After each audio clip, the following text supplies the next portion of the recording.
Бөрекбай отбасы, мұғалімдер жанұясымыз. Өйткені өзімнің әкем Смирхан математика пәнінің мұғалімі болып 40 жыл ұстаздық етті.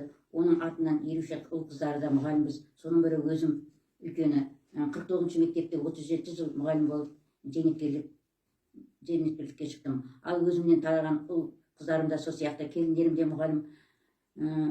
Балам Нұрғол Әл-Фараби атындағы мектепте мұғалім болып физкультурасының сабақ беріп жүр. Ал келінім Гүлнұр 49 мектепте информатика сабағынан пәнінің мұғалімі. Ал 4 немерем бар. 4 немерем де Құдай қаласа өсіп келе жатыр. Ыбырай аталарының жолын қуып келе жатқан ұлым бар. Сол Ыбырай атасының кел балалар оқылып өлеңін оқып беруге дайын деп ойлаймын.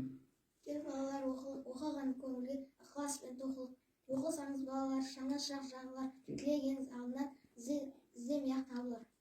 Ал екінші немерем Айсұлтан сол 49 мектептің күрестен үйірмесіне қатысады. Болашақ немерелерінің бәрі өз еңбектерімен, өз тәрбиесі.